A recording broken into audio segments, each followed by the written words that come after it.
निलेश राणेंना बळीचा बकरा केलं जातंय असं विधान मंत्री नितेश राणेंनी केलंय. पाहूयात. तुम्ही जे म्हणालात की भाजपनं तुम्हाला भरभरीत दिलेलं आहे, घवघवीत यशही दिलेलं आहे, असं असताना प्रश्न पत्रकार या नात्यानेही आहे आणि जे राजकीय विरोधक तुमचे जे म्हणता आहेत की नारायण राणे साहेबांची इच्छा होती जिल्ह्यात युती व्हावी, रत्नागिरीत युती होते पण सिंधुदुर्गात का युती होऊ शकली नाही. विरोधक असंही म्हणता आहेत की राणे साहेबांचा शब्द मानला. राणे साहेबांची इच्छा ही होती की शहर विकास आघाडी होऊ नये, कणकवली शहर विकास आघाडी होऊ नये, शिंदे साहेबांनी उद्धवजींबरोबर जाऊ नये, ही विधान त्याच राणे साहेबांचं होतं. शेवटी राणे साहेबांना हे प्रगल्भ नेते आहेत, त्यांना युत्या आघाड्या राज्याचे मुख्यमंत्री राहिलेले आहेत, त्यांना राज्य कसं चालवायचं, कशा युत्या आघाड्या होत्या हे त्यांनी आयुष्यभर अतिशय बारकाईने पाहिलेलं आहे. आणि म्हणून प्रस्ताव आले गेले, टेबलावर काय झालं नेमकं याची अतिशय उत्तम संवाद रवी चव्हाण साहेब आणि राणे साहेबांचा आहे, अतिशय उत्तम संवाद फडणवीस साहेब आणि राणे साहेबांचा आहे. आणि म्हणून त्या लोकांना माहिती आहे ना काय विषय आहे, त्यांना माहिती आहे ना युती काय परिस्थिती कशी आहे, कशी होत नाही, काय मागण्या केल्या, सगळ्या टेबलावर माहिती आहे.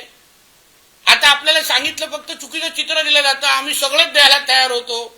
अहो नगराध्यक्षपद मागत होते भाजपकडून, भाजपच्या हक्काचं नगराध्यक्षपद मागत होते. आम्ही बोललो का त्याबद्दल? मी गप्प होतो ना एवढा वेळ, आम्ही नाही बोललो. कारण का आम्हाला माहिती आहे विकासावर बोलण्यासाठी काहीच नाही ना. 2019 पासून मल्टी स्पेशालिस्टची जागा देण्याची क्लिअर झालेली, जागा विकास सगळी निश्चित झाली, तरी पण केसरकरांना का जमलं नाही ते संपवण्याचं, म्हणजे ती जागा मिळवून देण्याची?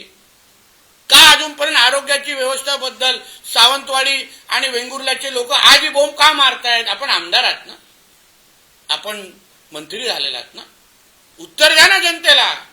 आरोग्याची व्यवस्थेबद्दल का केलं नाही? काय डॉक्टर का दिले नाही तिथे?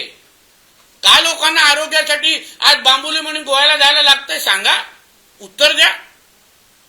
म्हणून माझं असं म्हणणं आहे ह्याच्यामध्ये उगाच राजकारण कोणी करू नये. आमच्या रवी चव्हाण साहेबांवर कोणीही आरोप अशा पद्धतीने करू नये.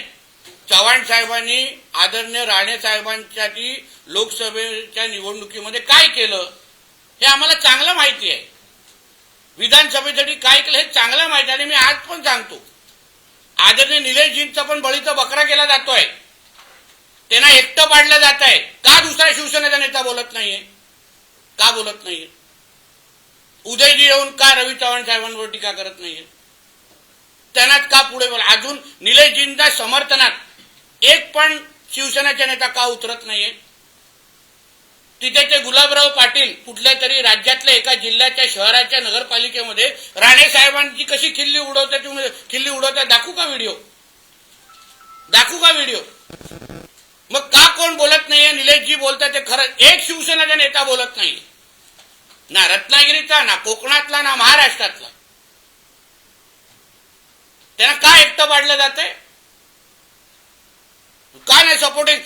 आपले दीपक केसरकर साहेबांनी घ्यावं, रवी चव्हाण साहेबांचं नाव घ्यावं ना. तोडवतात कशाला प्रश्न?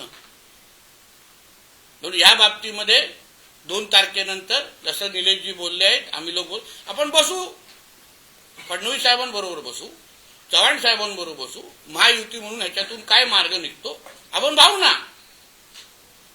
पण उगाच त्याच्यामुळे ह्या निवडणुका विकासात सोडून, अरे 11 महिने आम्ही मेहनत केली आहे, मी पालकमंत्री म्हणून मेहनत केलेली आहे, मी 11 महिन्यामध्ये राज्य सरकार म्हणून आम्ही भरपूर या शहरांना निधी दिलेली आहे, कामं केलेली आहे, त्याच्यावर बोलायचंच नाही, त्याच्यावर चर्चाच करायची नाही. सावंतवाडीसाठी काय तुमचा विकासाचा प्लॅन आहे हा विचारत नाही. इथे केस झाल्या, तिथे केस, एवढाच इंटरेस्ट.